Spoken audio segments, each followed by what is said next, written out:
Guys, One Customs here, and today we are taking a look at the Marvel Legends 2-pack right here. We have War Machine and Iron Man Mark 27. It's a 2-pack. I believe it's exclusive to Target. Take a look at the back. Looks pretty cool. Let's open them up. Alright guys, so here they are out of the box, and I have to say it's a very interesting 2-pack right here. So let's take a look at the ugly one first. It is the Mark 27 of Iron Man. Some people dub it the Disco Iron Man figure. I think it's supposed to be some kind of stealth suit or something like that. Not horrible, of course. It is just standard old War Machine figure or Iron Patriot figure, so there's nothing new here. The only thing new really is the paintwork. And I know a lot of people don't like it, don't care for it. But other than that though, it's a pretty decent paint job, to be honest. Let's take a look at it up close really quickly. The blue is very nice. It's like you got that sparkling, shiny blue, almost like a pearl. Looks really, surprisingly, it looks pretty cool, I have to admit. It doesn't look that horrible. You could like it or hate it, the colors they picked, but the paintwork overall is still pretty good. The orange is nice, pretty clean as well. It's a nice popping orange as well, so yeah, not that much to talk about, just the paintwork. He does have his machine gun on the side here, a new color. It's not gray or gunmetal or anything like that, so nothing new, but that's about it for him. Alright, now we are at our main event. This is War Machine. Looks pretty cool. I like the new build, just like from Civil War. It's pretty accurate, I have to admit. It looks pretty good, but the figure itself could be a little bit lacking, but let's take a look at the accessories first. Alright, so first off, War Machine does come with two sets of hands. One is a open hand to hold weapons. The other one is a closed fist. It's pretty easy that you could just pretty much pop them out right there and put the new ones in. Like so, no problems there at all. He does have an open hand because he holds the weapon right here, which is just like in the movie. Not bad. The paintwork could be a little bit better, but nothing horrible really to take home to, because I don't know how much you would use it. Fits in the hand pretty well. Not the snuggest of a fit, but it'll do the job if you're just posing it, so no problems there at all. Next up, he does have two of these that go on the side of his hand and also the side of his body. They pretty much resemble a gun right there. A little bit small though, but they have a little hinge here to bring down what I think is a clip. So that's pretty cool right there. And like I said before, you could actually put them on either side of the arm. So they go on either side of the arm right here, so you could clip it in on the bottom, which is not that bad. It gives a nice look to War Machine right there. And it goes, you can fold this down like I said before. Not bad right there. And next you can actually put it on the side of his body. It clips in right there. And it's a pretty cool look as well. It kind of fills in that little gap right there from far away. Either way, you could put it, I would probably leave it there because I don't know how much I want it underneath his arm, because he does have a cannon right there, so you don't need that many weapons on his arm. And having them both on each arm like that, this is how it would pretty much look like. You would probably want to switch off to the fist for a better look doing that.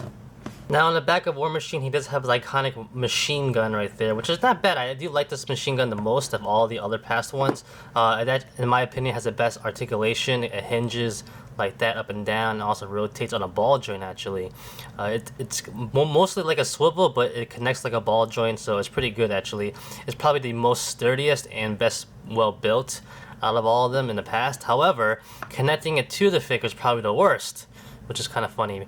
It just, you kind of just place it in there and doesn't really want to stay in that well. I mean, you could really kind of force it in and hope it doesn't fall out, but like the more you move this, the more it's prone to just get loose, because it's not really like a peg.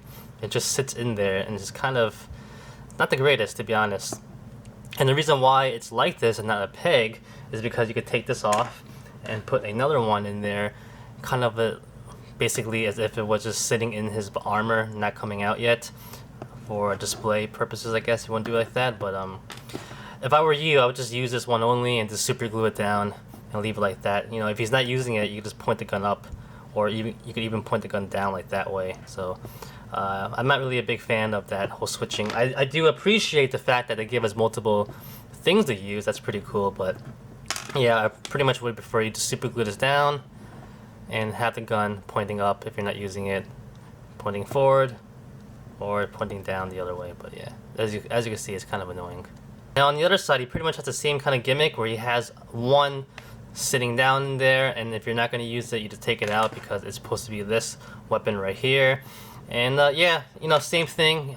It doesn't stay in the best It could be a lot better. You could super glue it down if you want to and use this whenever you want to, because this can't go in there anyway, so it is what it is, but it's up to you how you want to keep it in there permanently.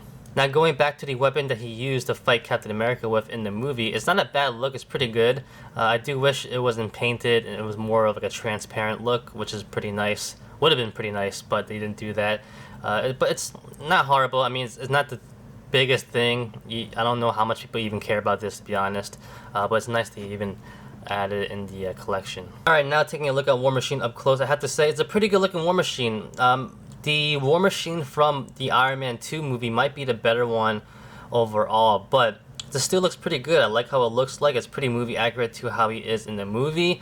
A little bit more robust, a little bit bigger armor. I like how that looks though, because the previous one we had in the Iron Man 3 movie was just horrible. Basically it was this. Too small in my opinion, and I didn't really like it that much. But this one just screams War Machine. He's bulky, he has a lot of weapons on him, cannons on the side right here. He has mounted cannons, of course, if you put them on.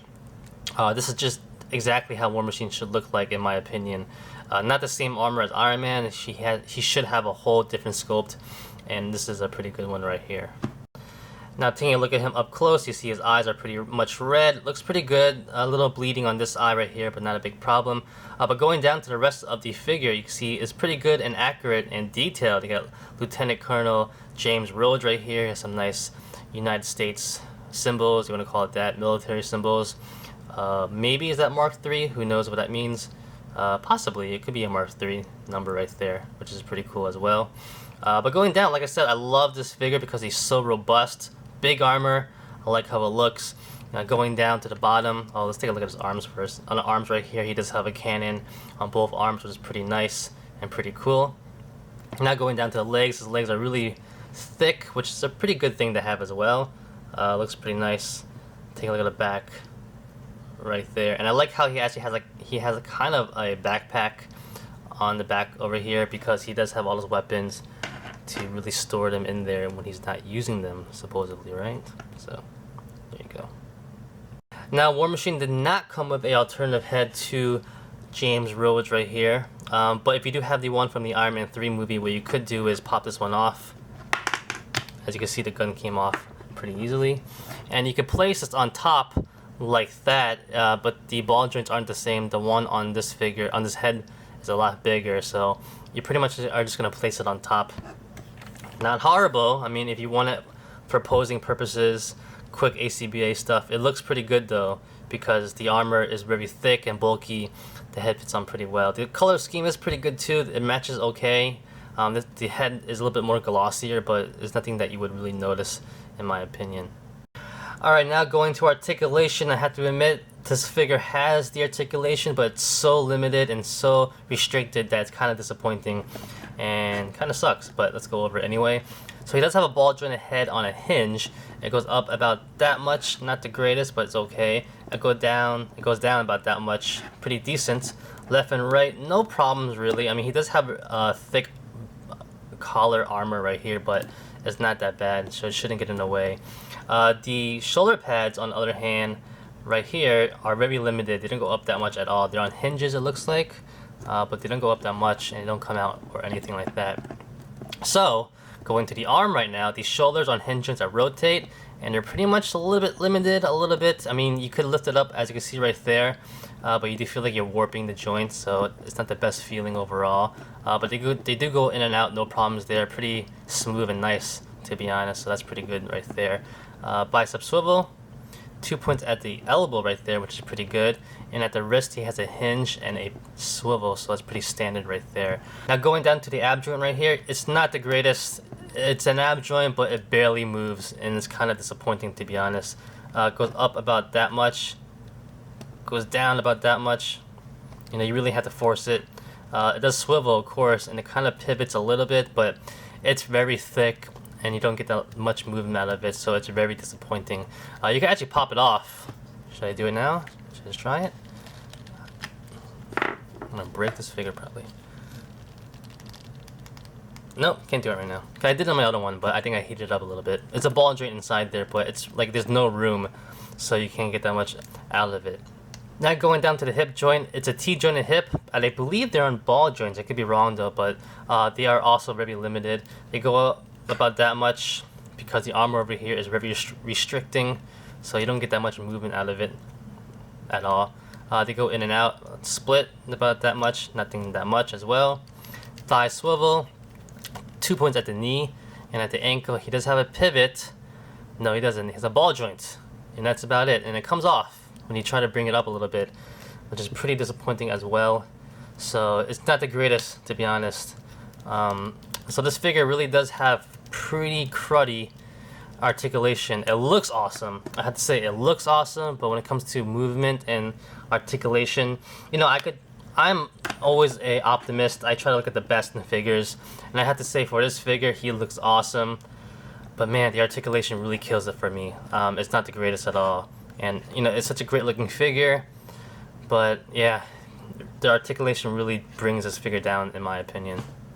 The size comparison here is the Mark 27 and War Machine right here with some of the other Iron Man figures and War Machine I have right there. This is the SH Figure Arts modified right there. And for another size comparison, here is the Figma Mark 7 Iron Man, my favorite of all time. Now for another size comparison, here is the Pro Iron Man team from Civil War right here. The size comparison is pretty good in my opinion. You guys know how tall this one is. The War Machine isn't that tall, that much taller, but it's pretty much equivalent on height with the rest of the figures. But what's more important in my opinion is the size and the width of him and the girth of the armor, which is pretty good. And for another size comparison, here is War Machine of some of the other movie accurate Marvel figures. So you can see a nice grasp at how he compares with the rest of them right there. Alright, so overall, you know, this is a pretty decent 2-pack right here, but be honest, you're gonna buy it just for the War Machine right here. You know, maybe you want this figure to add to your collection of Iron Man figures, and you know, I could be wrong, but overall, I know a lot of people are buying it just for the War Machine. In my opinion, it's a good looking War Machine. It's not the best figure overall. That probably goes down to the the Iron Man 2 first War Machine figure. Or even the SH Figure Arts War Machine figure, to be honest. But you know, it's still pretty good for its looks. If you just want it for display purposes, I think go for it. But overall, it is a very disappointing figure in my opinion because the articulation just is very horrible. So it really comes down to you what you want this figure for. But that's about it, guys. So thanks for watching. If you're really interested, if you are interested in the custom War Machine I have back there, stay tuned. I'll have a video on that one soon. And that is about it, guys. So thanks for watching. Like always, comment, criticize, subscribe, do whatever you want to pay attention. Follow me on Facebook, Twitter, and Instagram. Go to wildlandcustoms.com. If you like the video, get a thumbs up. Peace!